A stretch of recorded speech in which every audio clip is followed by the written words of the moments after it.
Hear ye, hear ye. The Constitution has been ratified. Wait. Can we rewind a little? Yeah. Hello, I'm Nicholas Gilman. And I'm John Langdon. We've gathered you here today to convince you that the Constitution outlines a much more efficient and reasonable government than the Articles of Confederation. Hopefully, we're successful, because this will seriously benefit our nation and her people. The first thing we are here to talk about is how the Constitution improves the structure of our government.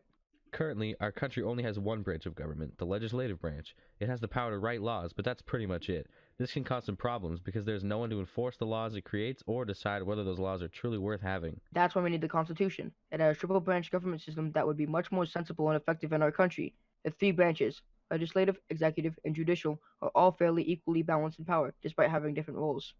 First, there's the legislative branch. It's due for an upgrade. The Constitution proposes that we utilize a bicameral setup. This would mean that a Senate with 100 senators, 2 from each state, and a House of Representatives with several members elected by the people from each state have somewhat equal say in creating, amending, and abolishing laws. This branch will also have the power to declare war, pass the national budget, and approve federal judges and justices. Next, the executive branch. Our president and vice president will run this branch of the government. Those two positions will be elected by the people, and along with many other employees of the branch will have the power to enforce the laws created by the legislative branch. Their other jobs include meeting with other nations' leaders, commanding armed forces, and appointing other government officials. And finally, the judicial branch. Consisting of every court of law, their main purposes are to interpret the laws made by the legislative branch and punish those who break them. This branch determines whether laws are constitutional, that is, make sense in the context of our government and society. The courts are the ones who punish the criminals. Made up of 9 justices, the Supreme Court, the highest court in the country, settles disputes between states, while other courts can hear appeals from the losing party of a trial.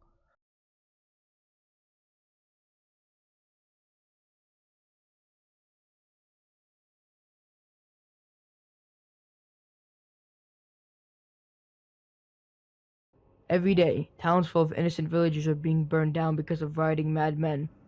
Guess whose fault that is? Articles of Confederation. These rebellions of infuriated farmers are not something we want happening. The immense war debt we are experiencing is making people angry. A man named Daniel Shea gathered a large group of Revolutionary War veterans and led them in a rebellion. Each of these men deserved their compensation for fighting for their country, but they weren't granted that. The government had no money to pay them, and this was a result of the Articles of Confederation. Taxes couldn't be imposed or collected by the central government, so they had no money. Therefore, they couldn't pay soldiers that needed paying. This is just one of the many flaws of the Articles of Confederation.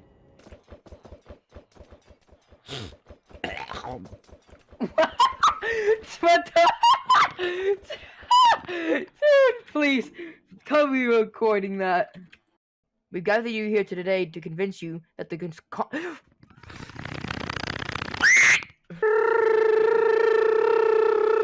I have to literally look on my other monitor while going.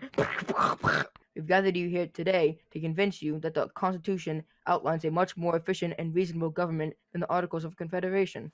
Hopefully, we're successful, because it starts raining. No matter if they're guilty. Whoa! That was like a firework.